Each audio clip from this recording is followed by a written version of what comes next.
Hello students, welcome to H मोरस core classes. पिछला lecture में हमने जो पढ़ा था वो डिस्टेंस फार्मूला पढ़ा था। 2 पॉइंट के बीच में डिस्टेंस फार्मूला क्या होता है, और दो कोऑर्डिनेट सिस्टम में पढ़ा था। एक पोलर कोऑर्डिनेट सिस्टम में पढ़ा था और एक कार्टेशियन कोऑर्डिनेट सिस्टम में पढ़ा था। तीसरा हमें पैरामेट्रिक कोऑर्डिनेट सिस्टम में पढ़ना है। और पैरामेट्रिक कोऑर्डिनेट हमें पता है कि वो इक्वेशन टू इक्वेशन डिपेंड करता है। अलग अलग इक्वेशंस के लिए अलग अलग पैरामेट्रिक कोऑर्डिनेट होता है। ठीक है, तो चलिए पैरामेट्रिक कोऑर्डिनेट में देख लेते हैं। अगर हम पैरामेट्रिक कोऑर्डिनेट सिस्टम में देख लेते हैं तो पैरामेट्रिक कोऑर्डिनेट सिस्टम है, जैसे मान लीजिए हम पैराबोला लेते हैं। ठीक है, अगर हम पैराबोला लेते हैं, ये हमारा पैराबोला हो गया। ठीक है, तो पैराबोला में जो पैरामेट्रिक कोऑर्डिनेट होता है, हमने क्या बताया था, पैराबोला में जो पैरामेट्रिक कोऑर्डिनेट होता है वो हम उसको लिखते हैं 80² 280, ये होता है। और इसको सेटिस्फाई करा करके एक बार भी बताया था, क्योंकि मैंने एक चीज़ बताया था, पॉइंट हमेशा ध्यान में रखना कि कोई भी कर्व दिया हुआ है, ठीक है, उस कर्व का कुछ ना कुछ इक्वेशंस होगा। उस इक्वेशन, अगर कोई पॉइंट उस कर्व पे लाई कर रहा है, इट मीन्स वो जो कर्व होगा ना, वो जो पॉइंट होगा उस कर्व के इक्वेशन को सेटिस्फाई करेगा, वो कर्व के इक्वेशन को सेटिस्फाई करेगा। ठीक है, तो ये 80² 280 इसको सेटिस्फाई करा कर हमने फर्स्ट लेक्चर में दिखाया था। और ये जो होता है वो पैराबोला का जो पैरामेट्रिक कोऑर्डिनेट होता है उसका ये रिप्रेजेंटेशन होता है। ठीक है, इसे डिनोट करते हैं। ठीक है, तो मान लेते हैं इस पॉइंट पे इधर यहाँ कोई पॉइंट है जिसका कोऑर्डिनेट है 81² 281। ठीक है, दूसरा कहीं पॉइंट है ये जिसका कोऑर्डिनेट है 82² 282। ठीक है, अब क्या करते हैं ना कि हमने अब इसके बीच में हमें डिस्टेंस निकालना है। हमने मान लिया ये पॉइंट ए है और ये पॉइंट बी है।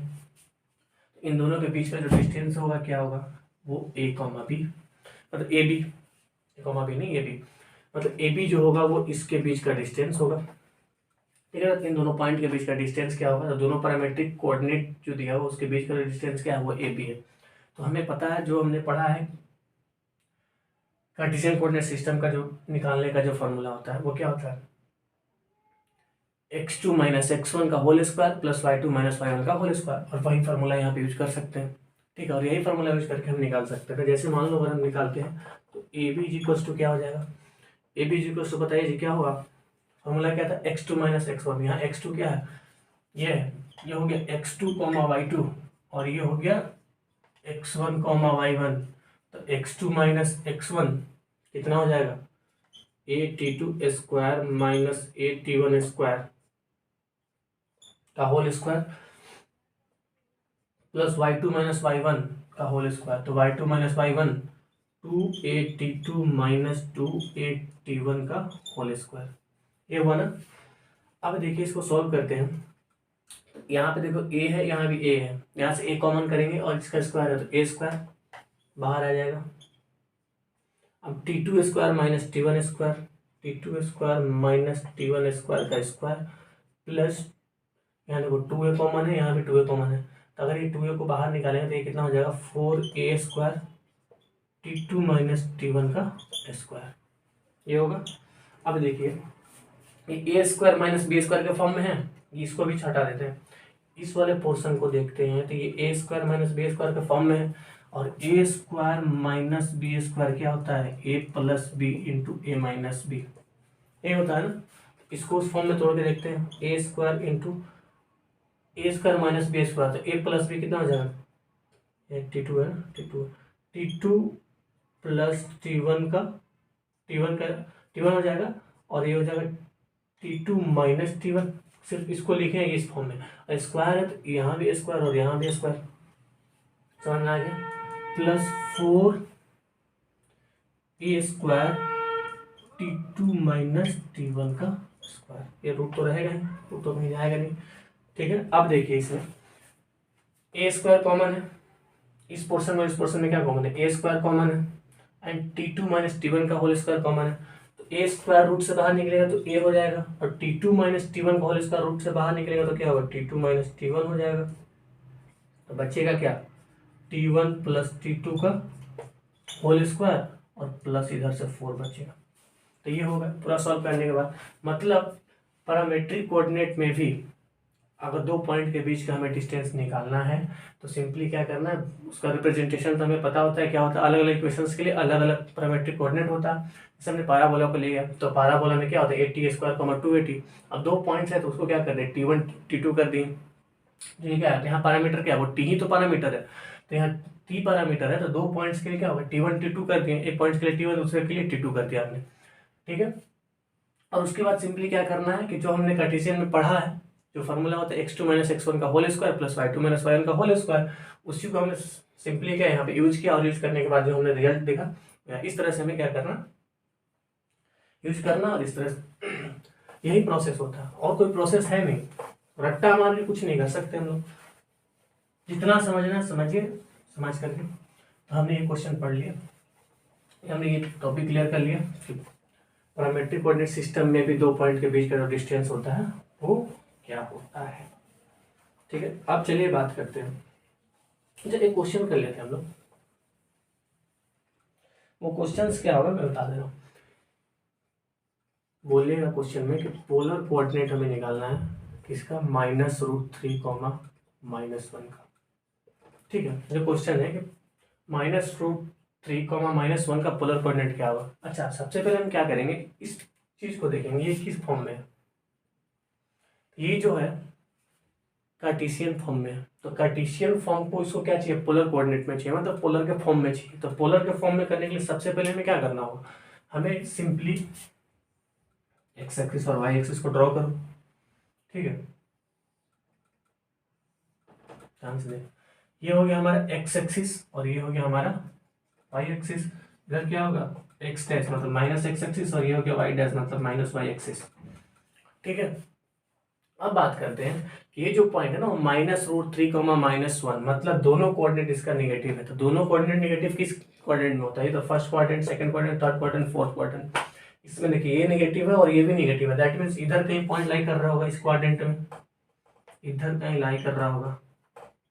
ठीक है, अब बोला है कि एक्स कोऑर्डिनेट इसका -√3 है, तो एक्स कोऑर्डिनेट किसी भी चीज को क्या रिप्रेजेंट करता है, ये जो एक्स कोऑर्डिनेट है ना, दैट मीन्स वाई एक्सिस से इसका जो डिस्टेंस है वो क्या है। ठीक है, तो यहां से हम क्या करते हैं, लाइन खींचते हैं।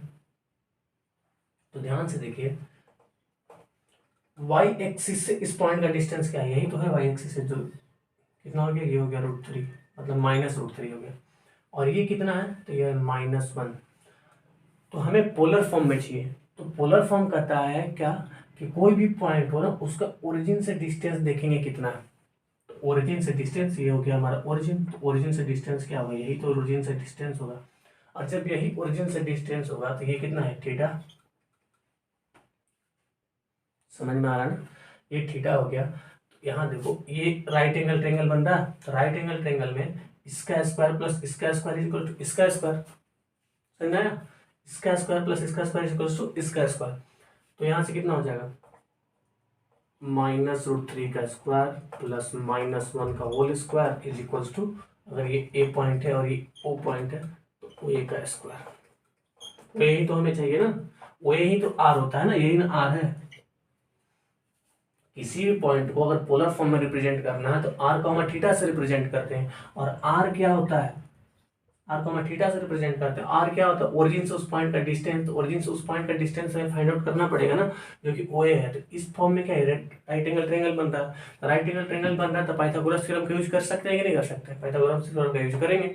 जब पाइथागोरस थ्योरम का यूज करेंगे पाइथागोरस का, इसका स्क्वायर प्लस इसका स्क्वायर इज इक्वल टू इसका स्क्वायर।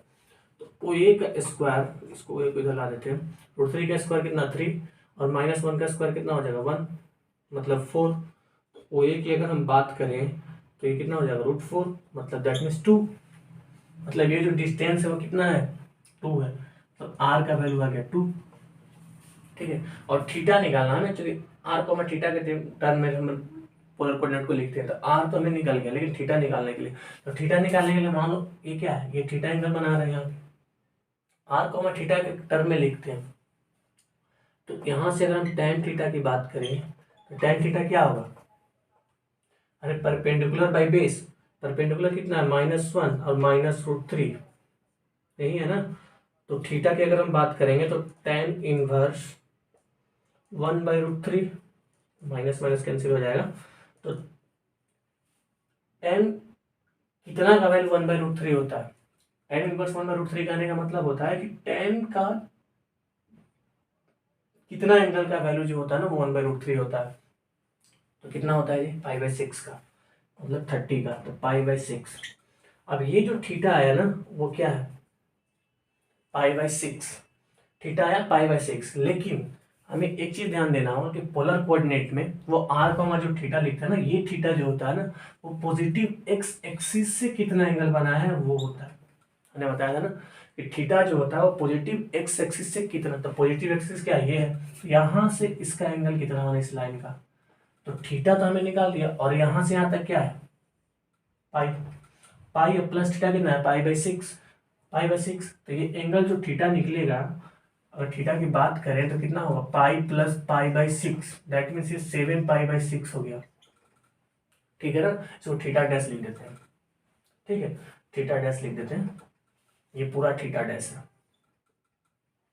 ठीक है, तो इस फॉर्म में निकला आर कॉमा थीटा डैश में, तो पोलर कोऑर्डिनेट जो आ गया इस पॉइंट का, ये जो पॉइंट दिया हुआ था कार्टेशियन फॉर्म में -√3, -1, इसका पोलर फॉर्म में कितना आ गया, तो आर कॉमा थीटा डैश, और आर कितना है 2 और थीटा डैश कितना है 7π/6।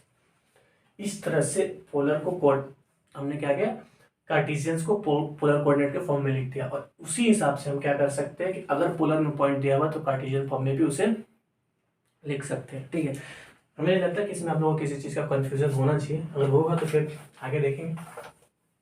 ठीक है, चलिए यहाँ तक तो क्लियर हो गया।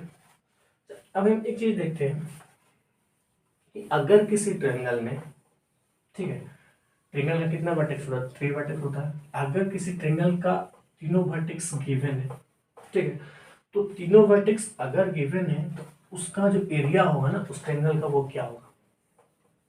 ठीक है, वो चीज़ हमें फाइंड आउट करना है। तो टॉपिक जो होगा वो एरिया ऑफ ट्रायंगल, जो नया टॉपिक होगा वो क्या होगा, वो होगा area of triangle. Area of triangle निकालना है। ठीक है, तो हमने क्या कर लिया कि यहाँ पे एक ट्रायंगल ले लिया। ठीक है, हमने एक ट्रायंगल ले लिया जिसका तीनों वर्टेक्स दिया हुआ है। मान लो अगर ये ए है, ये बी है और ये सी है। ए का जो कोऑर्डिनेट है वो x1, y1, बी का जो कोऑर्डिनेट है वो x2, y2, और सी का जो कोऑर्डिनेट है वो x3, y3 है। ठीक है, अगर इस ट्रायंगल का तीनों वर्टेक्स गिवन है तो इस ट्रायंगल का जो एरिया होगा ना वो क्या होगा, वो हमें फाइंड आउट करना है। ठीक है, तो इसका सिंपल सा होता है कि area of triangle A B C, ये ट्रायंगल ए बी सी है ना, तो area of triangle A B C अगर हमें फाइंड आउट करना है तो हमें क्या करना है कि सिंपल एक डिटर्मिनेंट होता है, उस डिटर्मिनेंट को सॉल्व करते हैं, और जो सॉल्व करने के बाद जो रिजल्ट आता है वह इस एरिया का ट्रायंगल होता है। तो वो क्या होगा 1/2, ये कैसे लिखना है, ये x1 y1 है तो x1 y1 और 1, x2 y2 है तो x2 y2 और 1। ठीक है, x3 y3 है तो x3 y3 और 1। इस डिटर्मिनेंट को हम सॉल्व करेंगे और सॉल्व करने के बाद जो रिजल्ट आएगा वो एरिया ऑफ ट्रायंगल होगा। ठीक है ना, चलिए इसको हम सॉल्व करते हैं। सॉल्व करने के लिए क्या होता है ना कि देखिए डिटर्मिनेंट में जो चलता है ये होती है रोज और ये होती है कॉलम। ठीक है, तो अल्टरनेट चलता है, ये प्लस तो ये नेगेटिव माइनस और ये क्या होगा प्लस। ठीक, फिर यहाँ से चलेगा ये माइनस, ये प्लस, ये माइनस, फिर यहाँ से चलेगा ये प्लस, ये माइनस और ये प्लस। अब ये चीज़ हम बता रहे हैं ये प्लस माइनस जो आ रहा है ना वो क्या होता है। तो डिटर्मिनेंट आगे पढ़ेंगे, अगर आप लोगों को नहीं आता है तो हम आगे बताएंगे डिटर्मिनेंट को सॉल्व कैसे करते हैं, और डिटर्मिनेंट जब हम लोग पढ़ेंगे अलजेब्रा में वो अलजेब्रा में आएगा।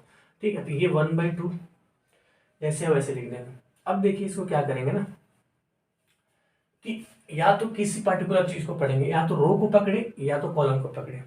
ठीक है ना, अभी के लिए इसको मिटा देते हैं। समझ गया ना, अल्टरनेट प्लस माइनस चलता है, स्टार्टिंग प्लस से होगा उसके बाद अल्टरनेट प्लस माइनस चलता रहेगा। ठीक है, तो चलिए देखिए एक पार्टिकुलर रो को या तो एक पार्टिकुलर कॉलम को हम पकड़ के चलेंगे। तो मान लो हमने इस रो को पकड़ के चल रहा, ठीक है। तो जब इस रो को पकड़ के चल रहे हैं तो क्या करेंगे ना, इस 1/2 को इधर छोड़ देते हैं, इसको बाहर ही रहने देते हैं। तो अगर हम इस पार्टिकुलर रो को पकड़ रहे हैं ना, तो चलिए सबसे पहले हम क्या करेंगे, इसको लेंगे, इस पॉइंट को लेंगे, इस रो का सबसे पहले इस पॉइंट को लेंगे, इस वैल्यू को लेंगे। जब इस वैल्यू को लेंगे ना, इसके सामने का जो रो और कॉलम है ना, उसको बंद कर देंगे। चलिए हमने एक्स पॉइंट ले लिया, ठीक है। हमने एक्स पॉइंट ले लिया ना, और हमने क्या बोला कि एक्स पॉइंट x1 क्या लेना है, प्लस के साथ। हमने बोला कि प्लस माइनस अल्टरनेट चलता है, तो ये प्लस हुआ तो ये माइनस, ये प्लस। तो अभी इसमें क्या लिए, इसका जो कोफिशिएंट है वो क्या प्लस लिए, प्लस x1 लिया हमने। जब x1 लिए तो हमने एक चीज अभी बताया कि जब कोई भी वैल्यू लेंगे उसके सामने का रो और कॉलम को बंद कर देंगे। तो इसका ये कॉलम और इसका ये रो बंद कर दिए, तभी क्या बचा, ये पोर्शन बचा y2 1 और y3 1। तो हमें क्या बचा, y2 1 और y3 1 बचा, ये बचा ना, ठीक है। अब दूसरा पॉइंट, इसका काम खत्म, इसको ले लिया, इसका काम खत्म। और y1 ले रहे हैं हम, तो y1 जब ले रहे हैं तो हमने क्या बोला कि इधर इसमें अगर प्लस लें तो इसके साथ हमें माइनस लेना होगा, तो माइनस y1।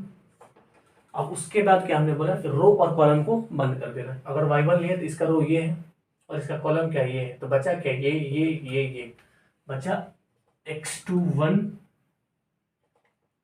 x3 1, इसका भी काम खत्म। अब बच गया ये, तो ये किसके साथ चलेगा, प्लस चलेगा माइनस चलेगा, तो प्लस ले चुके हैं माइनस ले चुके हैं, अल्टरनेट प्लस चलेगा, तो +1।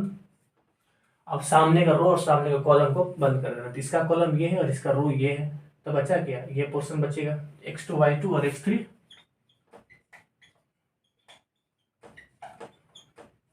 ठीक है। और ये जो बड़ा ब्रैकेट है इसको बंद कर देते हैं।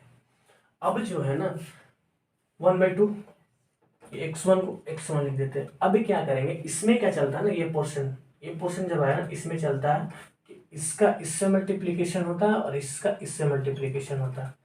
जैसे अगर मान लो ये a है, ये b है, ये c है, ये d है, ठीक है। तो इसका जो मल्टीप्लीकेशन चलता है ना, वो ऐसे और ऐसे चलता है, मतलब a इंटू डी, माइनस लिखेंगे ये इसका मल्टीप्लीकेशन c इंटू बी, ऐसे चलता है। तो ऐसे इसमें क्या चलेगा, y2 इंटू 1 y2 और y3 इंटू 1 y3 माइनस के साथ, ठीक है। माइनस y1, इसका सॉल्व क्या करेंगे, इतना इंटू इतना, इतना x2 इंटू 1 कितना x2, minus x3 into 1 x3 +1, इसकी बात करते हैं x2 into y3, that means x2 y3 minus x3 into y2, ठीक है ना। ऐसे सॉल्व करते हैं हम डिटर्मिनेंट वैल्यू को, ठीक है। डिटर्मिनेंट वैल्यू अगर आता है तो ठीक है, नहीं तो जब हम अलजेब्रा पढ़ेंगे तो सीखेंगे, और नहीं तो ये भी हमने जो बताया ये डिटर्मिनेंट सॉल्व करने का प्रोसेस है। ये जब प्रैक्टिस करेंगे ना, एक बार सीख जाएंगे, बार बार इस वीडियो को पॉज करके देखते रहिए।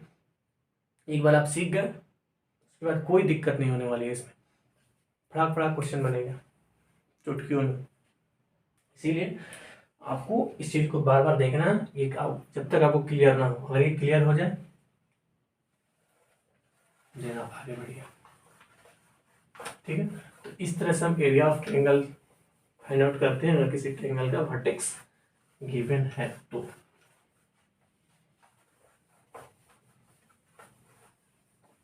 ठीक है ना, चलिए एक इस पे क्वेश्चन कर लेते हैं, प्रैक्टिस कर लेते हैं डिटरमिनेंट को सॉल्व करके। जैसे मान लो डिटरमिनेंट हमें दिया हुआ 3, लिख देते हैं, ये लिखते हैं 3 2 1 4 5 2 1 2 1, ठीक है, डिटरमिनेंट है। अब इसको हमें सॉल्व करना है, तो इसको सॉल्व करने के लिए डिटरमिनेंट वैल्यू को हमने क्या बताया कि सबसे पहले एक पार्टिकुलर रो या एक पार्टिकुलर रो कॉलम को हमें पकड़ के चलना है। तब मान लो हम पार्टिकुलर रो को ही पकड़ रहे हैं, हमने इस पार्टिकुलर रो को हमने पकड़ लिया, ठीक है। अब पार्टिकुलर रो को जब हमने पकड़ लिया तो हम क्या करेंगे, एक एक वैल्यू को लिखेंगे, और फिर क्या अल्टरनेट साइन के साथ, और वो साइन जो होगा प्लस से स्टार्ट होगा, यहाँ से प्लस स्टार्ट होता है, then alternate minus, then plus. ठीक है, इससे इसके साथ देखें, हमने पर्टिकुलर रो को पकड़ा, जब रो को पकड़ा था सबसे पहला पॉइंट क्या है, 3 इंटू क्या हो जाएगा, अब वो नहीं करना है, वो ये जो प्रोसेस करते हैं 3 इंटू फिर ऐसे डायरेक्ट करते हैं। ठीक है, 3, जब 3 हो गया तो उसके सामने का रो और सामने का कॉलम को ढक दो, ये ढक दिए और ये पोर्शन ढक गया था, क्या बचा 5 2 और 2 1। अब उसको ये पोर्शन बचा, जब ये पोर्शन बचा हमने अभी क्या बोला, इसका इसके साथ मल्टीप्लीकेशन कीजिए, माइनस इतना इंटू इतना। ठीक है, तो कितना बच जाएगा, अगर इसके सामने का रो और कॉलम को ढक दिया तो 5 इंटू 1 5, अब माइनस 2 इंटू 2 4, मतलब 5 माइनस 4। अब इसमें क्या चलेगा, इस पॉइंट को पकड़ेंगे तो माइनस के साथ पकड़ेंगे, तो -2 इंटू इसके सामने का कॉलम ये, इसके सामने का रो ये, तो क्या बचेगा, ये बचेगा, तो मतलब इसका इसके साथ मल्टीप्लिकेशन, इसका इसके साथ मल्टीप्लिकेशन, 4 इंटू 1 4, -2 इंटू 1 2, मतलब 4 माइनस 2। अब इस पॉइंट को पकड़ेंगे तो प्लस के साथ पकड़ेंगे, +1, इसके सामने का कॉलम सामने का रो को बंद कर दीजिए, बचेगा ये पॉइंट, और इसका इसके साथ मल्टीप्लिकेशन, इसका इसके साथ मल्टीप्लिकेशन, 4 इंटू 2 8, -5 इंटू 1 5, तो कितना हो गया, 3 इंटू 5 में से 4 गया कितना 1, -2, 4 इंटू 2 कितना हो गया 2, 2 इंटू 2 4, प्लस 1 हो गया, 8 इंटू 5 कितना 3, 3 इंटू 1 3, तो कितना हो गया 3 माइनस 4 प्लस 3, हो जाएगा 2, ये हो गया आपका डिटरमिनेंट का वैल्यू। ठीक है, तो इस तरह से डिटरमिनेंट को सॉल्व करते हैं। उम्मीद करते हैं आप लोग डिटरमिनेंट सीख गए होंगे, उसको बार बार प्रैक्टिस करिए, आपको क्लियर हो जाएगी। ठीक है, तो ज़्यादा इसमें ध्यान देने की जरूरत है। चलिए एक क्वेश्चन करते हैं हम लोग, अच्छा सा क्वेश्चन करते हैं इस पर, ताकि आप जो कंसेप्ट है वो अच्छे से क्लियर हो जाए। तो चलिए क्वेश्चन लेते हैं, एरिया ऑफ ट्रायंगल इज 5। ठीक है, इसे ट्रायंगल का एरिया है जो 5 दिया हुआ है, and it's vertices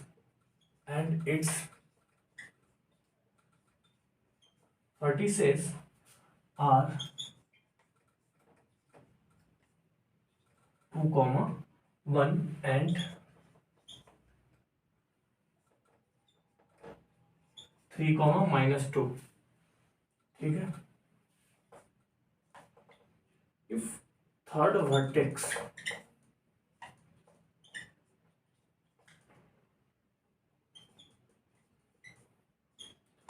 lies on y is equals to x plus 3,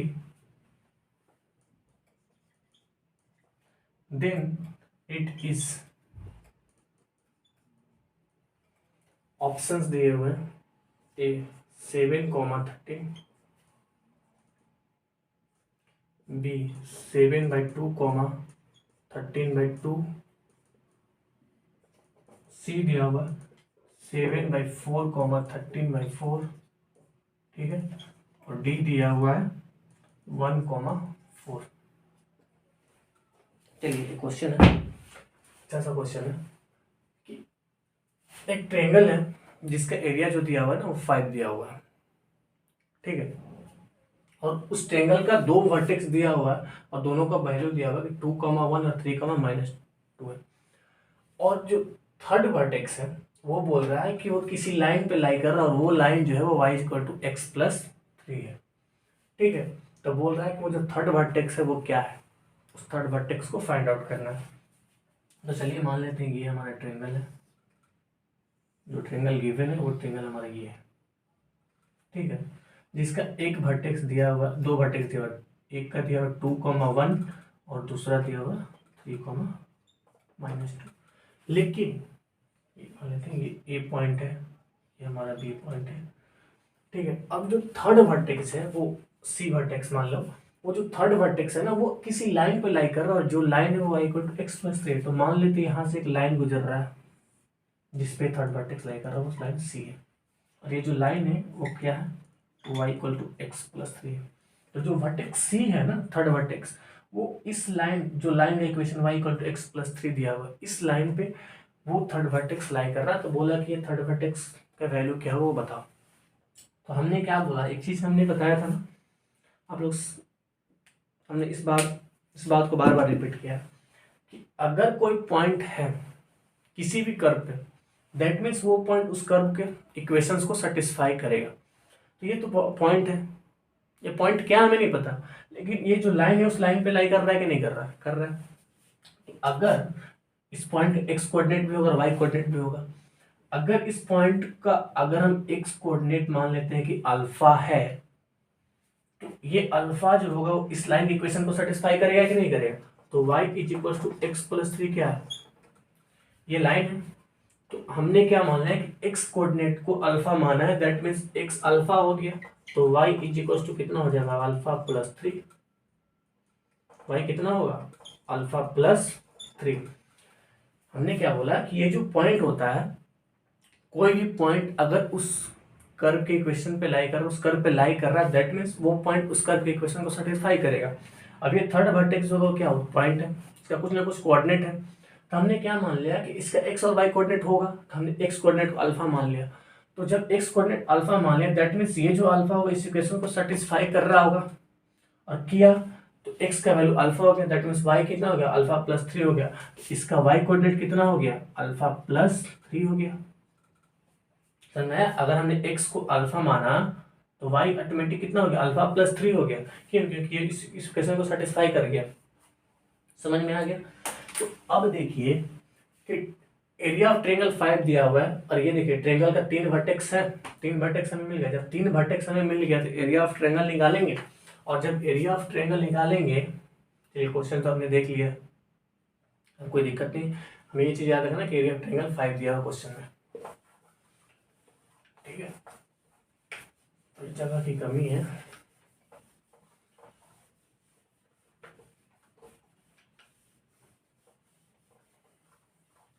चलिए, अब क्वेश्चन में दिया हुआ था कि एरिया ऑफ जो ट्रायंगल है, जो ये ट्रायंगल एबीसी है, उसका जो एरिया दिया हुआ वो 5 दिया हुआ। That means